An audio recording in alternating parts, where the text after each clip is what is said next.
Hello, welcome back to my YouTube channel.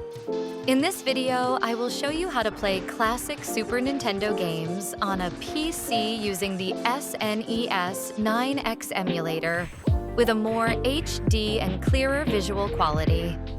For those of you who want to relive the nostalgia of playing Super Nintendo games on a PC, make sure to watch this video until the end. Before we get started, please make sure your PC meets the following minimum requirements so the emulator can run smoothly. For the minimum system requirements, SNES9X emulator can run on Windows XP or newer. You will need at least a Pentium 2 processor running at 300 MHz and 16 MB of RAM. For graphics, any GPU that supports DirectX 9 is sufficient. A direct sound-compatible sound card is also required for audio. Finally, make sure you have around 50 MB of free storage space.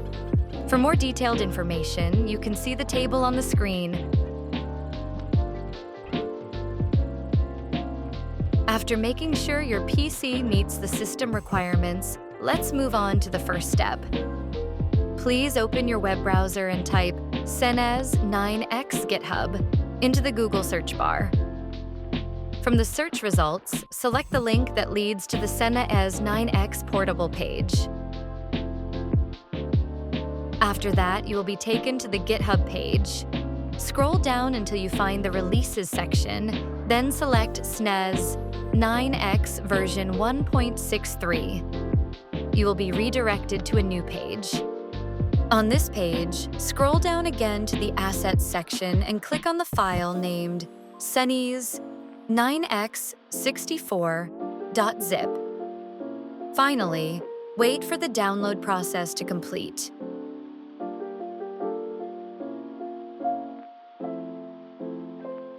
Next, extract the file you downloaded earlier and open the extracted folder.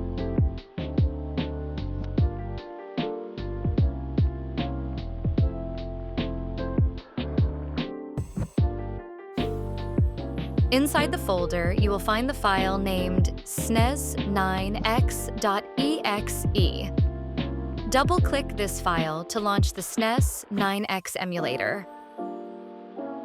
This is the main screen of the SNES9X emulator. Before adjusting the emulator settings, we will first set up the directory for the game ROMs we have. This setup will make it easier to find and load your games later. To do this, click on the Emulation menu and select Settings. After that, the Emulation Settings window will appear. Here, click the Browse button and choose the folder where your game ROM files are stored. Once selected, click OK. After the ROM directory has been updated, click OK again to save the settings.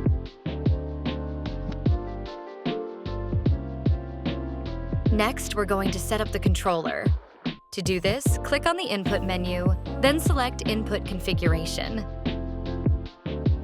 After that, the Input Configuration window will appear. Here, the system has already mapped the controls automatically, so you don't need to set them manually. However, if you want to customize the button mapping, you can do so by selecting the button you want to change and then pressing the corresponding key on your keyboard. For those of you who want to use an external controller, such as an Xbox or PlayStation controller, make sure to connect your controller to your PC first. Once it's connected, you can manually adjust the button mapping in this Input Configuration window according to your preference. After you finish mapping the controls, click OK to save your settings. By the way, for those of you using an external controller, after clicking the OK button, go back to the Input menu. Enable the Detect Gamepad Changes option so the SNES9X emulator can automatically recognize your device. Next, we'll adjust the display settings to improve your overall gaming experience. To do this, click on the Video menu, then select Display Configuration. Once the window appears, we can begin setting everything up. In the Display section, specifically under Output Method, You'll see several options such as Direct 3D, OpenGL, and Vulkan. You can choose the one that best matches your graphics card. However, for this tutorial, I'll be using Vulkan, as it's usually more stable and offers better performance.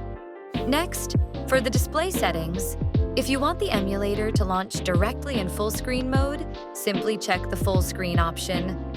However, if you prefer full screen to activate automatically only when a game starts, just enable full screen on ROM open.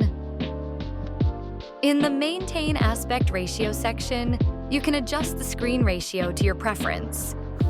If you want the game to fill the entire monitor, simply uncheck this option. Keep in mind that disabling it will stretch the image slightly so the game can fully fit the screen. If the game visuals look a bit blurry, you can uncheck bilinear filtering. Disabling this option will make the image look sharper and help the pixel art stand out more clearly. To monitor performance, enable the frame rate option to display the FPS on the screen. You can also turn on VSync to make the visuals smoother and more stable. However, if the game starts to feel heavy or you experience frame drops, it's better to disable VSync to improve performance. Next, if you're playing fighting games or any other genre that requires high precision, make sure to enable Reduce Input Lag. This feature is very important to ensure faster controller response and minimize any delay when pressing buttons. Next, let's move on to the Output Image Processing section. In this menu, you'll find several image processing methods that you can adjust based on your preference. There are many options to choose from, but if you want smoother and noticeably sharper visuals, I highly recommend selecting BRZ. For the BRZ option, scale settings are available from 2 times up to 6 times. Keep in mind that the higher the scale, the smoother and more detailed the image will look. However, make sure your PC specifications are sufficient, because higher scaling also puts more load on the system. Next, let's move on to the high-res section.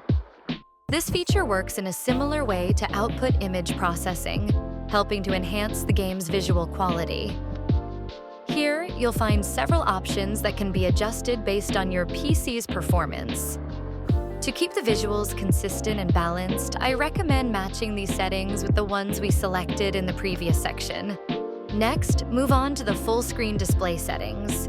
In the current field, choose the full screen resolution and display mode that fits best.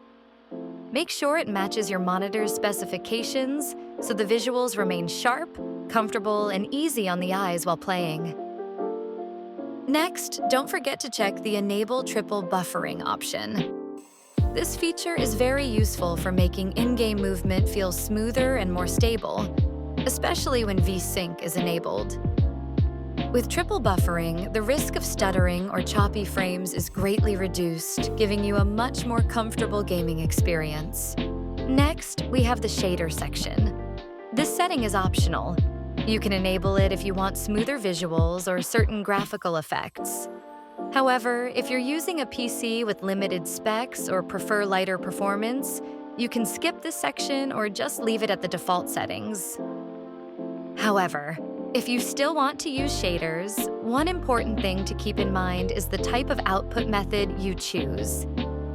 Each method uses a different kind of shader, and they aren't interchangeable. So, in this video, I'll show you how to get 3 different types of shaders. For Vulkan, Direct 3D, and OpenGL, so you can match them with the settings you've selected.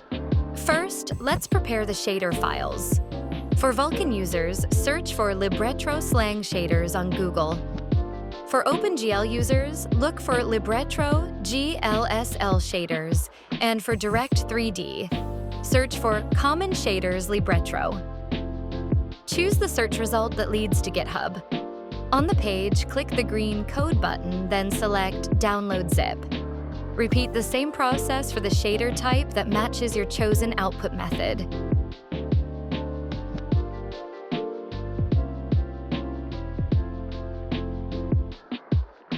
Once the download is complete, extract the files and copy them.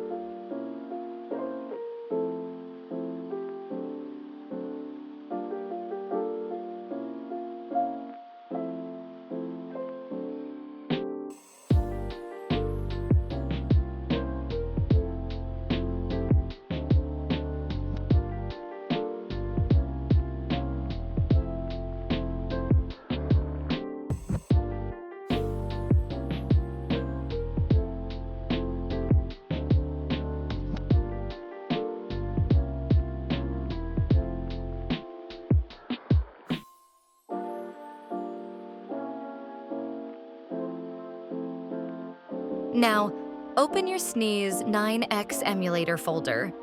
To keep things organized and easy to find later, create a new folder called Shaders, then move or paste all the extracted files into it.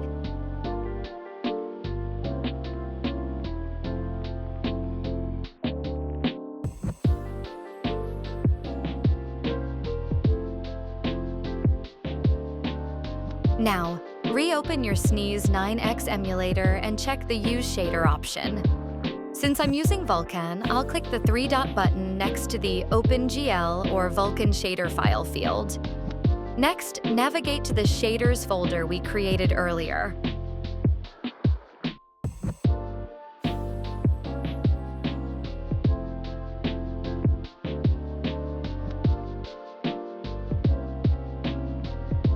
You'll find plenty of options there that you can try one by one to find the visual effect you like best.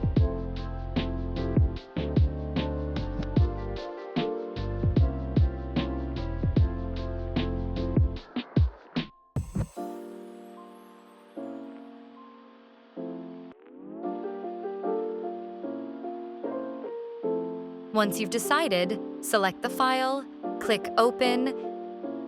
Here's an important note. When choosing a shader, make sure the file format is correct. If you're using a slang shader, the file should end with .slangp. For GLSL shaders, the file must end with .glslp. If the format is wrong, the shader won't work properly.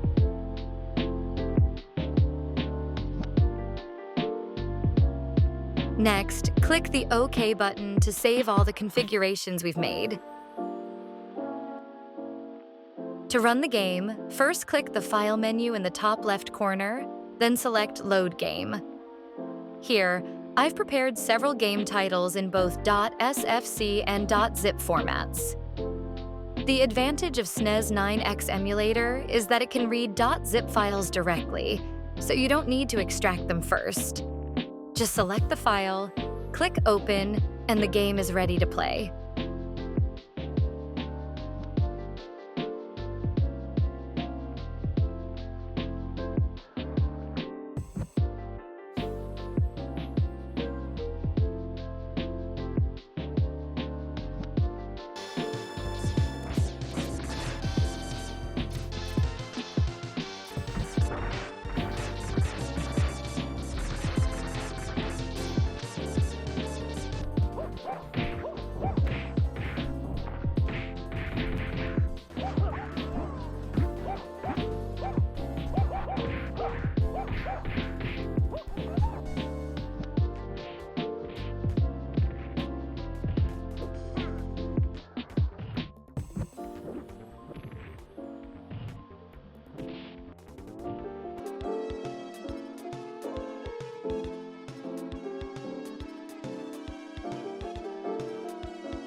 Thanks for watching.